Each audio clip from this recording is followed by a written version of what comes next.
सहनावतु सहनौ भुनक्तु सह वीर्यं करवावहै तेजस्विनावधीतमस्तु मा विद्विषावहै। ओम शांति शांति शांति। ओम गुरुर्ब्रह्मा गुरुर्विष्णु गुरुर्देवो महेश्वरः गुरुरेव परं ब्रह्म तस्मै श्री गुरवे नमः। ओम प्रपन्नपारिजाताय स्तोत्रवेत्रैकपाणये ज्ञानमुद्राय कृष्णाय वेदान्तगुरवे नमः। ओम सच्चिदानन्दरूपाय विश्वोत्पत्त्यादिहेतवे तापत्रयविनाशाय श्रीकृष्णाय वयं नमः।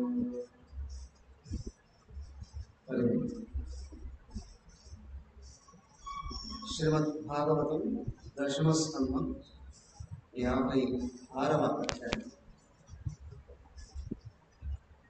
శమంతకమణి ఉపాఖ్యానం. శ్రీకృష్ణుడు జాంబవతిని సత్యభామను పెళ్లి చేసుకున్నాడు. చదవండి. సత్రాజిత స్వతనయా కృష్ణాయ కృతకల్విషః శమంతకేన మణినా స్వయముద్యమ్య దత్తవాన్. రాజోవాచ సత్రాజితః కిమకరోత్ బ్రహ్మన్ కృష్ణస్య కిల్బిషం శమంతకః కుతస్తస్యాః తస్మాత్ దత్తా సుతా హరే. శ్రీశుక ఉవాచ ఆసీత్ సత్రాజితః సూర్యో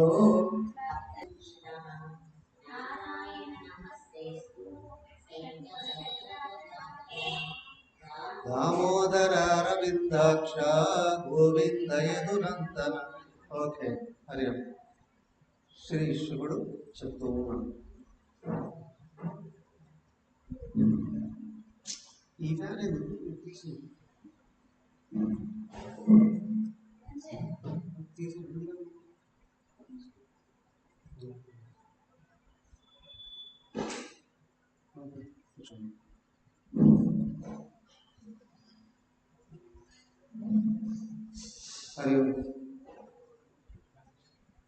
శమంతకమణి ఉపాఖ్యానం అని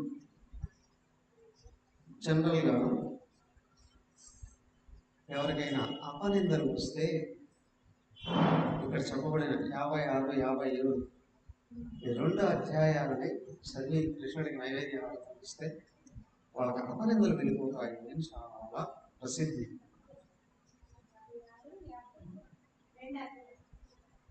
అందుకే గణేష్ చతుర్థి సమయంలో గణపతి పూజ వ్రతం పూర్తి చేసిన తర్వాత ఖచ్చితంగా ఇవి చదువుతాం. చెప్తారు కృష్ణుడు కూడా ఒక సమయంలో అపనింద వచ్చింది. అపనింద వచ్చినప్పుడు ఆయన ఏం చేశారు అనేటువంటి విషయం ఇందులో ఉంటుంది. 50, 60, 57 అధ్యాయం. ఓకే, ఇందుకు ఏం జరిగిందయ్యా? శుకుడు చెప్తున్నాడు. సత్రాజిత స్వతనయాం కృష్ణాయ కృతకల్విషః. సత్రాజితు ఒకనొక సమయంలో తన కూతురైనటువంటి సత్యభామను అలాగే శమంతకమణి అని మణిని కృష్ణుడికి అప్పచెప్పేశాడండి. వెంటనే ఆయన అడిగాడు, సత్యభామని ఇచ్చాడు, ఓకే. మణిని ఇవ్వాల్సిన అవసరం ఏంటి? ఏంటి ఆ మణి కథ? కమామిష్, నాకు వివరంగా చెప్పవయ్యా ఆయన. శుభుడు చెప్తూ ఉన్నాడు. సత్రాజిత ఆసీత్ సూర్యోభక్తస్య భగవత్స. అయ్యా, అందరికీ మిత్రుడైనటువంటి సూర్యుడు ఉన్నాడే, సత్రాజిత్ కూడా మిత్రుడాడు. సత్రాజిత్ మహారాజు కూడా మిత్రుడాడు. ఎట్లా ఉన్నాడు? అందుకే ఒకనొక సమయంలో ఈ సత్రాజిత్ మహారాజు ఉన్నాడే, ఆ సూర్యుడి గురించి తపస్సు చేశాడు. ఆయన ప్రత్యక్షమయ్యి సూర్యుడు అత్యంత ఇష్టంగా సంతోషంగా ఒక మణిని ఇచ్చాడు. దాని పేరు శమంతకమణి. శమంతకమణిని ఇచ్చాడు. ఆ మణి స్వీకరించి మెడలో ధరించి ఆయన ద్వారకా నగరానికి వచ్చేసాడు. అక్కడికి ద్వారకా నగరానికి వచ్చేసాడు. ఆయన ద్వారకా నగరంలో చూసుకొచ్చినట్టు ప్రజలు చూస్తారు. ఆ మణి యొక్క వెలుగు ఎంత ఉంది అని అంటే, ఈ సత్రాజిత్ వస్తూ ఉంటే మెడలో వేసుకొని ఆయన ముఖం కనిపించలేదు కదా, ఆ వెలుగుతో నిండిపోయి సూర్యుడే వస్తూ ఉంటే కనిపించారు. అందరూ పరిగెత్తుకుంటూ వచ్చేసారు కృష్ణుడు దగ్గరికి. కృష్ణ కృష్ణ, సూర్యుడు నిన్ను చూడడానికి వస్తున్నాడయ్యా. ఇక సూర్యుడే వస్తున్నాడు అని అంటే దేవతలందరూ ఇక నేను చూడడానికి క్యూ కడతారయ్యా. లైన్గా నిలబడుకుంటారు. అందరూ రాబోతున్నారు. మాకు చాలా చాలా ఆనందంగా ఉంది. ఇదిగో రాక సూర్యుడు వస్తున్నాడు నీకోసం. కాబట్టి ఆయనకి మరి ఆతిథ్యం ఇవ్వడానికి ఆయన చూసి చెప్పాడు, వచ్చేది సూర్యుడు కాదయ్యా, అది సూర్యుడు ఇచ్చిన మణిని ధరించిన సత్రాజిత్ వస్తున్నాడయ్యా. ఆ మణి ప్రభావం ఏంటి అంటే, ప్రతిరోజు 8 బారుల బంగారం ఆ మణి ఇస్తుందట. ఎవరింట్లో ఆ మణి ఉంటుందో 8 బారుల బంగారం వాళ్ళకి లభిస్తుంది. 8 మణుగులో ఏదో ఉంటారు, అంత బంగారం ఇస్తుందట వాళ్ళ ఇంటికి. ఆ మణి ఎక్కడుంటే అంత. ఈ సత్రాజిత్కి కొంచెం బంగారం ఉంటుంది ఇష్టం, మణి తెచ్చుకున్నాడు, ఆ ఇంట్లో పెట్టుకున్నాడు. అది చూసి ఒకసారి ఏమన్నాడు కృష్ణుడు వాళ్ళ ఇంటికి వెళ్ళి సత్రాజిత్తో మాట్లాడుతూ, ఏదో ఈ మణి బాగానే ఉంది కానీ ఇది మంచిది కాదు అయ్యా, మన రాజు ఉగ్రసేనుడు ఉన్నాడు కదా, ఆ ఉగ్రసేన మహారాజుకి ఇచ్చేవయ్యా అని అడిగింది. అది నీకు మంచిది కాదు, ఆయనకి ఇస్తే ఉపయోగపడుతుంది మొత్తం దేశానికి అంతటికీ కూడా. అది వాళ్ళ దేశం ఏదైతే ఉందో ఆ ప్రాంతానికి అంతటికీ ఇది వచ్చే బంగారానికి వినియోగిస్తాడయ్యా. అది లేకపోతే నీకు ప్రమాదమయ్యా, అనే ప్రమాదాల నుండి నువ్వు బయటపడాలి అని అన్నట్లయితే ఈయనకి ఇవ్వవయ్యా అన్నాడు. ఆయన ఇవ్వాల, పైగా నిందించాడు. నా దగ్గర మణి ఉండేది, ఇది ఇష్టం లేదు, అలాగే కావాలి అనుకున్నామని, అందుకే నా దగ్గర నుంచి తీసేసుకున్నాం అనుకున్నాడు. ఈ లోపల ఏమైంది, ఒకరోజు సత్రాజిత్ తమ్ముడు ప్రసేనుడు అనేవాడు, తమేకదమణి కంటే ప్రతిగొచ్చ మహాప్రభం ప్రసేనో హేమారుక్య మృగయామ్యచరధ్వని. ఏమైంది, ప్రసేనుడు అనేటువంటి వాడు సత్రాజిత్తుకు తమ్ముడు. ఆయన మణిని మెడలో ధరించాడు. ధరించి గుర్రం ఎక్కి వేటకి వెళ్ళిపోయాడు. వాళ్ళను చూశాడు. వాళ్ళని ఎదురుగానే మాలను ధరించి మణిని ధరించి ఆయన గుర్రం ఎక్కి అడవికి వేటకి వెళ్ళిపోయాడు.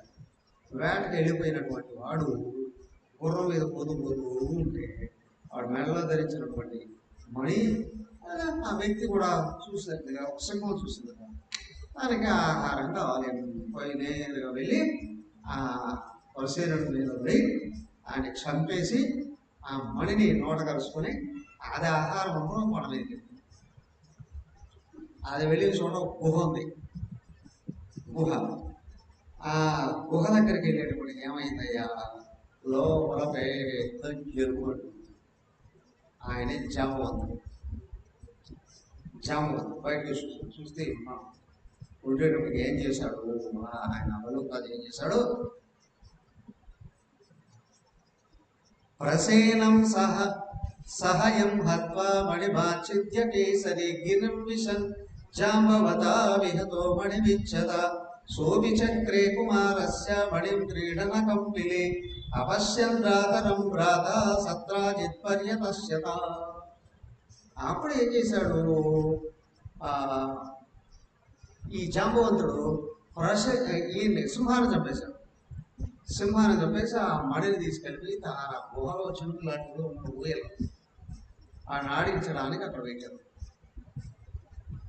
ఆ మడిని ఆ ఊయల మీద పెట్టారు. అది తడతలమంటుంది జాంబవతి. అప్పుడు ఏమైంది, సో ప్రసేనుడు చచ్చిపోయాడు. తర్వాత ఆ సింహం కూడా చచ్చిపోయింది. మడి ఎక్కడికి వెళ్ళకుండా వెళ్ళిపోయింది.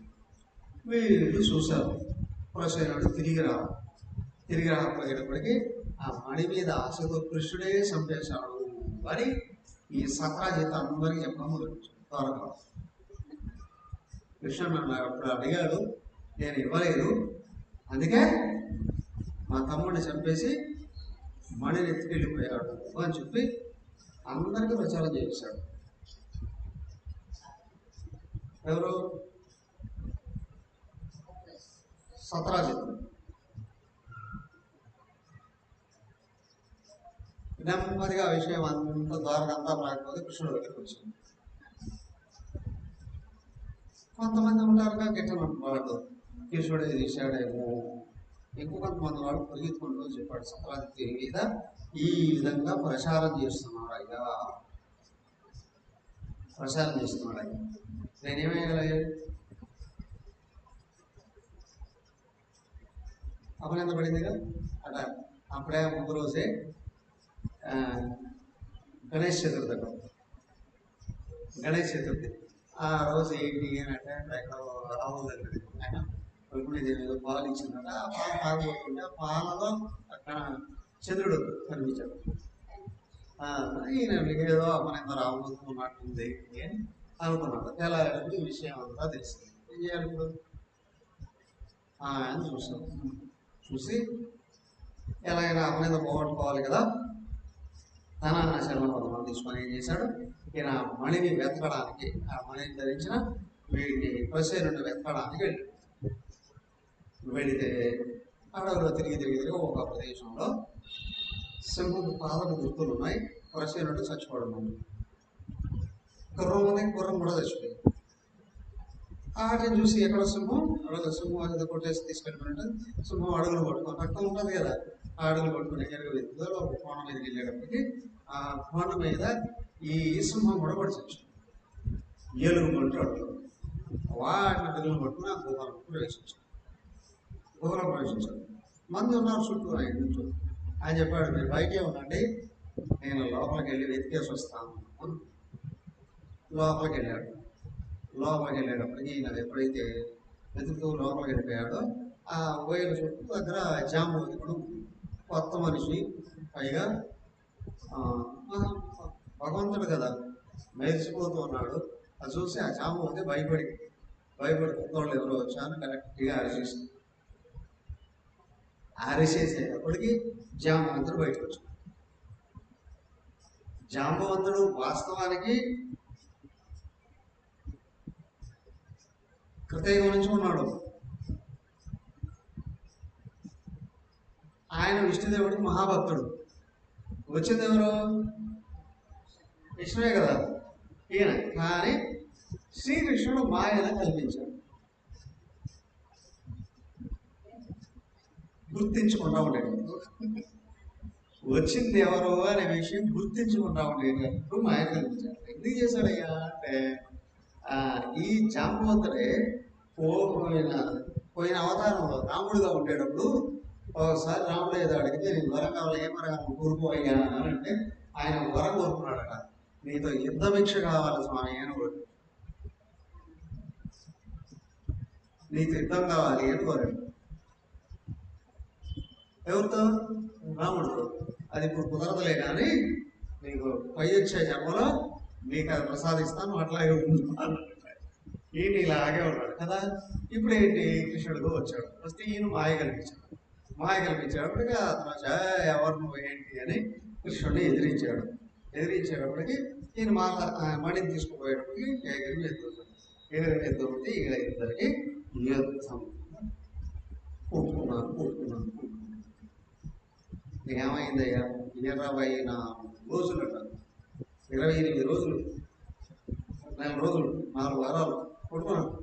రకరకాలుగా దందరితం చేశారు. రాళ్ళతో కొట్టుకున్నారట, చేతులతో కొట్టుకున్నారట, గదలతో కొట్టుకున్నారట. అంతా అయిన తర్వాత ఈయన మొదలుపెట్టాలి గట్టిగా కూర్చేటప్పుడు జామవంతుడికి ఒళ్ళంతా పగిలిపోయింది. కొట్టాడు బాగా, ఒళ్ళంతా జంపులన్నీ ఇరిగిపోయినట్టు అనిపించింది. అయ్యేటప్పటికి ఏమైంది, వెంటనే గుర్తించాడు జామవంతుడు. ఆయన మాయ తొలగిందో ఏమో, లేదా దెబ్బలు తగిలిన తర్వాత గుర్తొచ్చిందో ఏమో. తిరిగి వచ్చేవాడు సామాన్యుడు కాదు, సాక్షాత్ మహావిష్ణువే. నాకు ఇష్టమైన దేవుడు మహావిష్ణువే వచ్చినట్టున్నాడు అని తెలుసు.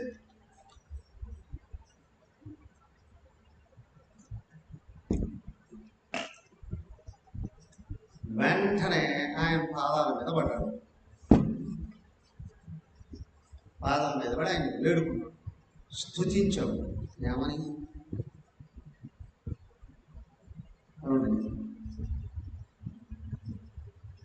27 చూడు.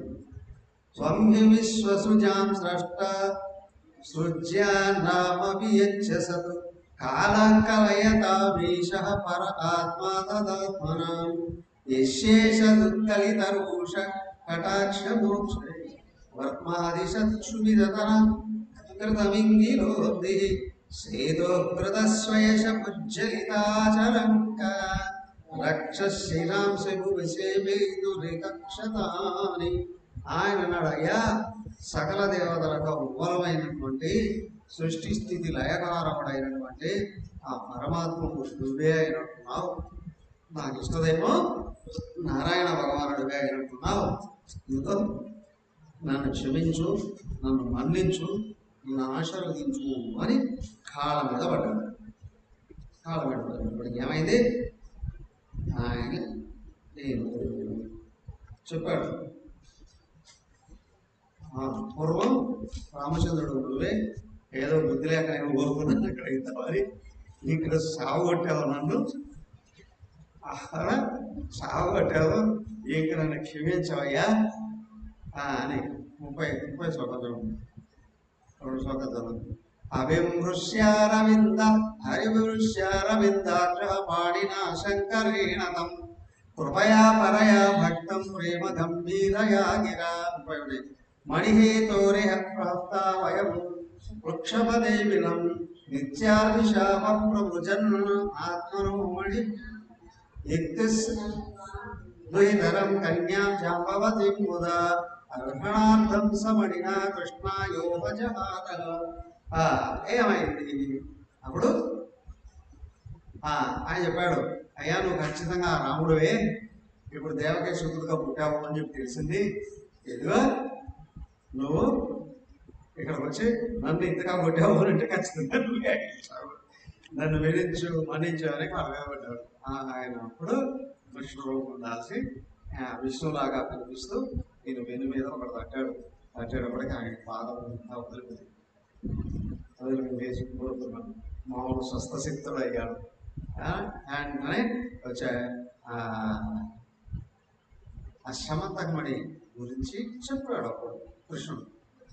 జాంబవంత, ఈ శమంతకమణికి వెనక ఇంత కథ ఉందయ్యా, అవునా? ఇది సత్రాజిత్తుది. ఆయన తమ్ముడు మెడల వేసుకొని ఇక్కడ వస్తే సింహం తీసుకొని వచ్చింది. ఆ సింహాన్ని చంపి నువ్వు తీసుకున్నావు కదా. ఆయనేమో నా మీద నిందలు వేశాడు, నేనే అపహరించాలని చెప్పి దొంగనే అపహరించాడు. కాబట్టి తీసుకునే వాళ్ళకి అప్పచెప్తే కానీ నా మీద వాడు నిందబోదయ్యా ఆయన ముందు వచ్చి ఆ మణితో పాటు జాంబవతిని కూడా ఇచ్చేసాను. అయ్యా నీకోసం ఎదురు చూస్తున్నాను నేను, ఆ మణితో పాటు ఈ మణి కూడా నువ్వే తీసేసుకోవాలి జాంబవతిని కూడా ఇచ్చేసాడు. జాంబవతిని ఇచ్చేసాడు. ఆయన నేరుగా మణి తీసుకొని వచ్చి ఆ సత్రాజిత్కి అప్పచెప్పేసి జరిగిందంతా చెప్పి నేరుగా ఇంటికి వచ్చి ఆ జాంబవతిని పెళ్లి చేసుకున్నాడు. జాంబవతిని పెళ్లి చేసుకున్నాడు. రెండో భార్య ఎవరు? జాంబవతిది. జాంబవంతుడు పెంచుకున్నాడు ఆయన. ఆమె ఇక్కడ ఈయనకి రెండో భార్య ఆయన. అయిపోయింది కదా.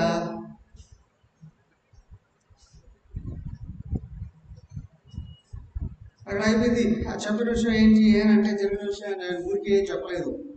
ఆ మణి తీసుకుని వెళ్ళిపోయి ఉగ్రసేన మహారాజుకి ఎదురుగానే సభలో అందరినీ పిలిపించి ఏదో ఈ విధంగా జరిగింది, కానీ అది నా మీద నిద్ర వేశాడు, అందుకే అది పోగొట్టుకోవడానికే నేను ఈ విధంగా వెళ్ళి ఇదంతా తీసుకొని వచ్చాను, వెతికి తీసుకొచ్చాను, ఇదిగో ఇప్పుడు సత్రాజిత్కి అప్పచెప్పేస్తున్నాను అని అంటున్నాను.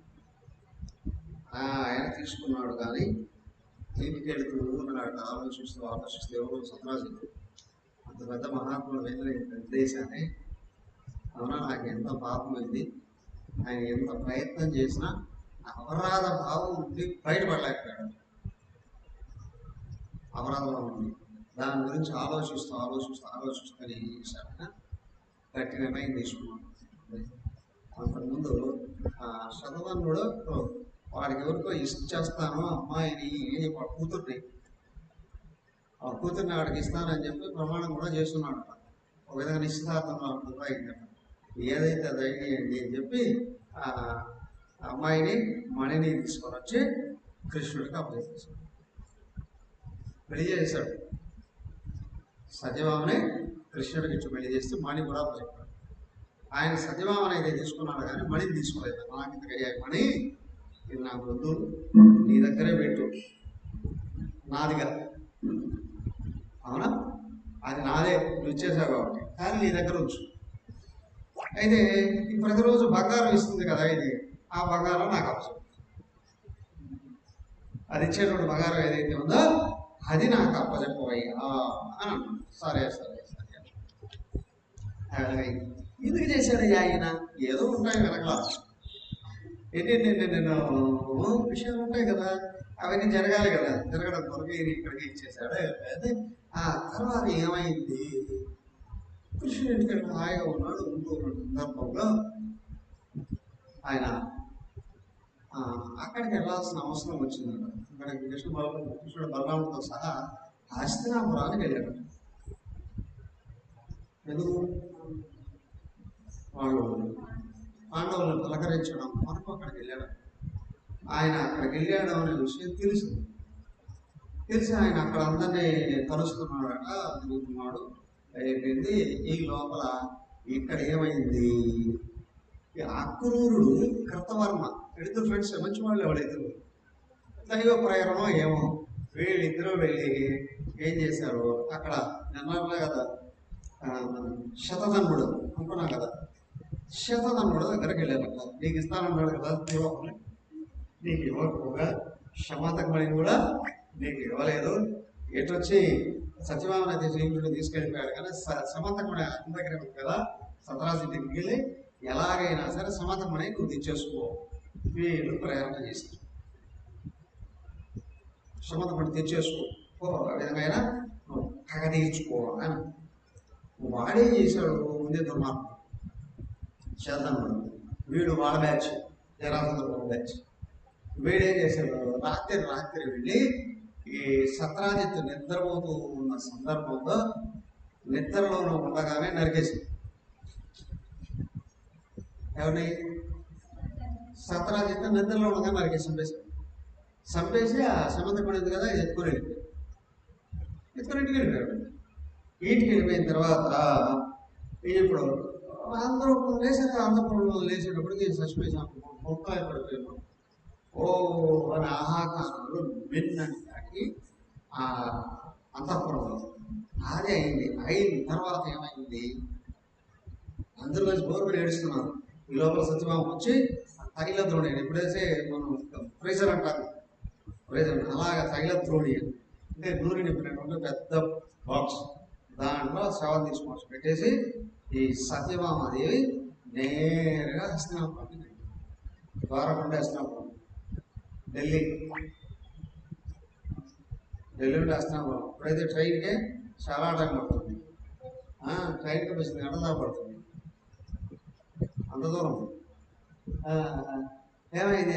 ఆరాధన వేసుకొని నేరుగా హస్తినాపురం వెళ్ళింది. హస్తినాపురానికి వెళ్ళి విషయం అంతా శ్రీకృష్ణుడితో చెప్పేసింది. ఏం జరిగింది అక్కడ? మా నాన్న చంపేశారు వాళ్ళు, శతధనం అనేవాడు మా నాన్న చంపేశాడు. ఆయన తెలియకుండా ఉంటాయా? మరి ముందే చెప్పాడు కృష్ణుడు ఏమని, నీ దగ్గర మణిని ఉంచొద్దు, ఉగ్రసేనుడికి ఇచ్చేయి అని. ఆయన వెళ్ళ, పైగా అది పోయింది, తమ్ముడు చచ్చిపోయాడు. దేనివల్ల? అది ఎంత విలువైంది అయినా అయినప్పటికీ ఉండకూడదని కానీ ఇంట్లో ఉంచుకున్నాను అని అంటే ఏమవుతుంది? జరగకున్నాడని వెళ్ళిపోతాయి. ఆ మణి వలననే తమ్ముడు చచ్చిపోయాడు, అంతేగా? మణి వల్ల తమ్ముడు చచ్చిపోయాడు, అవునా? తర్వాత అయినా ఏం చేశాడు? ఆయన తీసుకెళ్ళి ఉగ్రసేనుడు ఇవ్వలే కదా. మళ్ళీ ఇప్పుడు ఏమైంది? ఉగ్రసేనుడి దగ్గర నిలబెట్టి కదా ఆయన ఇచ్చాడు. అయ్యా ఉగ్రసేన, కృష్ణుడు చెప్పాడు తప్పు చేశాను, నీ దగ్గర ఉంచేసుకోవయ్యా అని ఉండాలి. ఆయన అప్పుడు కూడా వెళ్ళాలి. ఇప్పుడు ఈయన తెచ్చుకో. పైన మనిషికి వస్తువు విలువైందా లేదా కాదు, జీవితంలో విలువలు పెరుగుతాయా? అవునా? జీవితానికి శ్రేయస్సు అని అన్నాను. నీకు మంచిదైతేనే నీ దగ్గర ఉంచుకో. నీకు కీడు జరిగేది ఎంత విలువైన వస్తువు అయితే ఏమైంది? అది నువ్వు పట్టుకున్నావు, పెట్టుకున్నావు నీ దగ్గర ఏంటంటే ఖచ్చితంగా నిద్ర పాలు కావడం కాదు, సర్వం కోల్పోయేటువంటి అవకాశాలు ఉన్నాయి. తమ్ముడు అన్న ఇద్దరు దానివల్లే చేసుకున్నావు కదా. ఈ కృష్ణుడు ఏం చేశాడు? ఏమి తెలియనట్లుగా, అవునా అట్లా జరిగిందా? ఈయన కూడా బాధపడ్డా, ఎంత కష్టం వచ్చి పడింది, ఎంత బాధ వచ్చి పడింది, అవునా? కాబట్టి వెళదాం పదాన్ని. ఈ లోపల అందరితో మాట్లాడేస్తున్నారు అక్కడ వాళ్ళు. ఎవరితో? భీష్ముడు, ద్రోణుడు, ధృతరాష్ట్రుడు, అవునా, విదురుడు, అందరితో మాట్లాడేశారు, చెప్పాల్సింది చెప్పేశారు. ఏ విషయం జరిగేటప్పుడు వెంటనే అక్కడి నుంచి అత్యంత వేగంతో వెళ్ళే గుర్రాలను ఎక్కి నేరుగా ద్వారకు వచ్చేసారు. కృష్ణుడు ద్వారకు వచ్చాడు, అత్యంత కోపంతో ఉన్నాడు, తెలిసింది. ఇలా ఏం చేశాడు? వస్తూనే ఏం చేశారు? సతరాజిత్కి అపరకర్మలు చేయాలి కదా, అక్కడ అపరకర్మలను చేశారు. అపరకర్మలు చేస్తూ చేస్తూ ఆయన కొడుకులు లేరు, కూతురు. ఆ కూతురు కూడా ఒకటే, ఈమె సత్యభామాదేవి ఒకటే. కొడుకులు లేనప్పుడు ఆస్తులు కూతుర్లకే చెందుతాయి, అవునా కదా?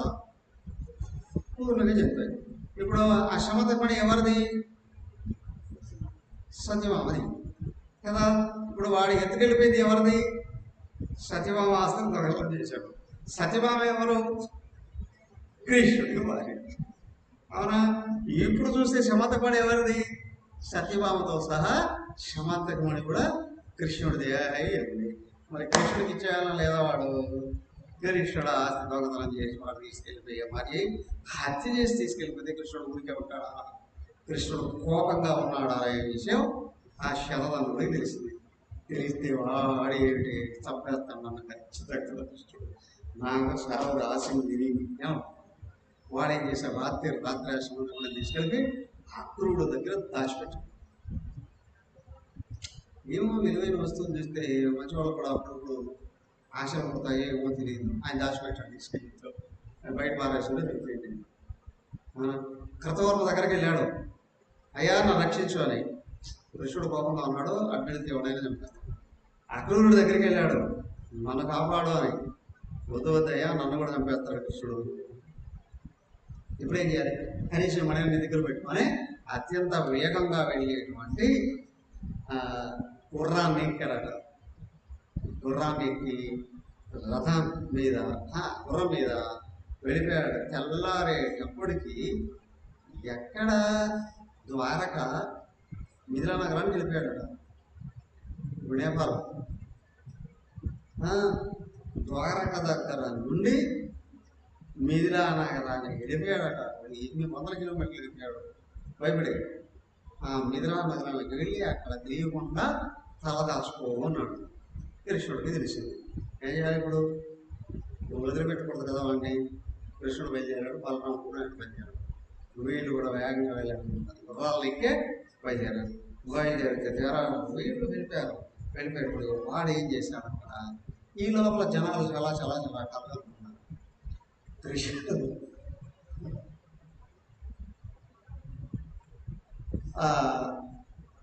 నేరుగా వెళ్ళాడు, వాడు తరుగుతున్నాడు. మిథిలా నగరానికి వెళ్ళేటప్పటిగా మిథిలా నగరంలో వీడు దొరకలే. గుర్రం అక్కడికి వెళ్ళేటప్పుడు ఇంకా దానికి రాత్రి అంతా అన్నం నీళ్ళు కూడా ఇవ్వలేదట, ఆహారం కూడా ఇవ్వలేదు. అక్కడ పడి చచ్చిపోయింది అది మిథిలా. వాడు దాన్ని వదిలేసి పరిగెత్తున్నాడు. ఆ కృష్ణుడు కూడా ఏం చేయాలి? గుర్రం వదిలేసాడు, వాడికి వెళ్ళి చక్రంతో వేసేసాడు, చచ్చిపోయాడు. ఎవరు? శతధనుడు చచ్చాడు. వాడి దగ్గరికి వెళ్ళి వెతికాడు, మణి లేదు. అన్నయ్య, అనవసరంగా ఇది మనం చేసినటువంటి ప్రయత్నం అంతా కూడా ఏదో వృధా అయింది, వాడి దగ్గర మణి లేదు, ఇక్కడ పెట్టాడు అయ్యము, అది మళ్ళీ వెతకాలి మనం, ఇక్కడ ఉంటుంది అంటే అన్నారా. ఏం చేశారు? అక్కడ ఎవరి దగ్గర దాచేస్తున్నారో వెతికితే తెలుస్తుంది తమ్ముడు. అయితే ఇంత దూరం వచ్చాం కదా, నేను మిథిలా నగరంలో రాజెవరు? మిథిలా నగరం రాజెవరు? పుస్తకం చూడడం కాదు, మైండ్లో వెతకండి. మిథిలా రాజెవరు? జనక మహారాజు తెలీదా? అయితే ఆ జనక వంశంలో వాళ్ళందరినీ జనకుడు ఆయన అంటారు. ఆ తర్వాత వేరే ఆయనే అయి ఉండొచ్చు, కానీ జనక మహారాజు పేరు. ఆయన ఫ్రెండ్ అట బలరాముడికి. అక్కడ ఆయన అయితే ఇక్కడ ఆయన ఫ్రెండ్ అయ్యే అవకాశాలు కలిగి కదా. కాబట్టి ఏంటంటే ఇంట్లో జనకుడు కావచ్చు. ఈ బలరాముడికి స్నేహితుడట. అయ్యా, ఇంత దూరం వచ్చాం కదా, మరి జనక మహారాజుని కలిసి నేను కొద్ది రోజులు ఇక్కడ ఉండి వస్తాను. కృష్ణ నేను వెళ్ళానే ఆయన వెనక్కి పిలిపించేశాడు, మిథిలా నగరానికి వెళ్ళిపోయాడు. ఆ మిథిలలో ఉండగానే ధృతరాష్ట్రుడు దుర్యోధనుడు ఉన్నాడే, ఈ దుర్యోధనుడు మళ్ళీ అక్కడ ఆయన మచ్చిక చేసుకోవడానికి వెళ్ళాడు. బలరాముడు మచ్చిక చేసుకోవడానికి వెళ్ళి శిష్యుడు వ్యవహరించి ఆయన కొంచెం అమాయకుడు, ఆవేశపరుడే కానీ అమాయకుడు. ఆయన ఏం చేశాడు? ఆయన శిష్యుడుగా మారి ఆయన దగ్గర గదాయుద్ధాన్ని నేర్చుకున్నాడు. భూమి మీద బలరాముడి కంటే ఎక్కువగా గదాయుద్ధం తెలిసిన వాళ్ళు లేదు. ఆ మెలకువలన్నీ వీళ్ళు వేసేసుకున్నాడు. కృష్ణుడు వెనక్కి వెళ్ళి చూస్తే ఎక్కడ దొరకపోయేటప్పటికి ఏమైంది? ఈ అక్రూరుడికి అవసరం లేదు. అక్రూరుడు మరి ఆ శతధనుడిని ప్రేరణ చేసింది కృతవర్మ, అక్రూరుడు కదా. వీళ్ళిద్దరు కదా. కృష్ణుడు తెలుసా తెలీదా? తెలుస్తారు కదా. కృష్ణుడు తెలిస్తే నన్ను కూడా చంపేస్తాడు అని ఆయన మళ్ళీ ఇక్కడ దాచిపెట్టేసి అక్రూరుడు బయటికి వెళ్ళి ద్వారక దాడేసి బయటికి వెళ్ళి ఎక్కడ దాచు. అందరూ అనుకున్నారు ఏమిటి అనంటే అక్రూరుడు తండ్రి పేరు శ్వభల్కుడు అట. శ్వభల్కుడు అని. వీళ్ళు వంశం మహాత్ముల వంశమే. అప్పుడెప్పుడు ఏదో రాజ్యంలో వర్షాలు లేకపోయేటప్పుడు శ్వభల్కుడు వచ్చేటప్పటికి వాళ్ళకి వర్షాలన్నీ బాగా పడ్డాయి. అంటే వీళ్ళు మహాత్ముల వంశం విధంగా శ్వభల్కుడు ఆయన వచ్చేటప్పటికి క్షామం వెళ్ళిపోయి మంచి వర్షం పడిందట. చూసి అందరూ ఇప్పుడు ఏమనుకున్నారు? ఇప్పుడు ఆ శ్వభల్కుడు కొడుకు అక్రూరుడు బయటికి వెళ్ళిపోయేటప్పటికే మనకు వర్షాలన్నీ పడట్లేదు, ఆ అక్రూరుడు తెచ్చుకుంటే కానీ మనకు వర్షాలు పడవు అని జనాలందరూ అనుకుంటూ ఉన్నారు. కానీ అసలు జరిగింది ఏంటి? అక్రూరుడు ఎందుకు వెళ్ళిపోయాడు? వేరే విషయం కదా. ఇవన్నీ కృష్ణుడికి తెలుసు. తెలిసి ఏం చేశాడు? కామగా తెలియనట్లే అక్రూరుడిని పిలిపించాడు. అక్రూరుడిని పిలిపించాడు. పిలిపించి అసలు విషయం ఈయన అడిగాడు, ఎక్కడ పెట్టావు? మణిని ఎక్కడ దాచావో చెప్పు అని భయపడికి చెప్పేస్తే ఆ మణిని సరే ఉంచు నీ దగ్గరే కాబట్టి రోజులు తర్వాత చూద్దాము అని అనుకున్నాడు. ఆయన దగ్గరే మణిని ఉంచాడు. ఈయన జాగ్రత్తగా అక్కడ వచ్చేసాడు. కదా. అతను ఈయన ఇటు వచ్చేసాడు. కృష్ణుడు అనుగ్రహంతో పడతాయా ఇవన్నీ వర్షాలు? వేరే వాళ్ళ అనుగ్రహంతో పడతాయా? అంట కదా. కావాల్సినంత వచ్చింది, అంత సుభిక్షంగా ఉంది. ద్వారకా నగరం హాయిగా నడిచిపోతుంది కదా. అప్పుడు ఏమైందయ్యా కృష్ణుడికి? కాకపోతే అక్రూడికి ఒక మాట చెప్పారు, నువ్వు ఈ మణి నీ దగ్గరే ఉంచుకుందువు, కానీ లోపల ఏం చేస్తావు అని అంటే, నువ్వు మా అమ్మకి, రుక్మిణికి, సత్యభామకు, రుక్మిణికి కదా, సత్యభామకు జాంబవతి వాళ్ళతో సంబంధం ఉందిగా, వాళ్ళకు ఒకసారి చూపించి మళ్ళీ నీ దగ్గరే పెట్టుకోవయ్యా, పెట్టుకో. అయితే ఏంటంటే తర్వాత ఆయన ఉన్నది ఒక ఆశ్రమం లాంటి ఉద్దేశం, అక్కడికి వెళ్ళి నీ కార్యక్రమాలన్నీ, నీ ఆగదులన్నీ నిరంతరం నిర్వర్తించుకో, నీకు కావాల్సినటువంటి భద్రత నేను కలిగిస్తాను, నీకు ఏం భయపడాల్సిన అవసరం లేదు అని తీసుకొని వచ్చాడు, చూపించాడు, మళ్ళీ తీసుకుంటున్నాడు. ఆయన కార్యక్రమాలన్నీ ఆయన చెప్పుకుంటున్నాడు. మరి భగవంతుడు కదా, నారాయణ భగవానుడే కృష్ణుడు ఆ విధంగా ఇక్కడికి వచ్చి ఆయన మీద పడ్డ అపవాదులన్నీ సత్రాజిత్తు ఆ మణిని తీసుకొని వచ్చి కృష్ణుడి మీద అపనందన వేయడం, దగ్గర నుండి ఆయన చనిపోయాడు, వాళ్ళ తమ్ముడు చనిపోయాడు.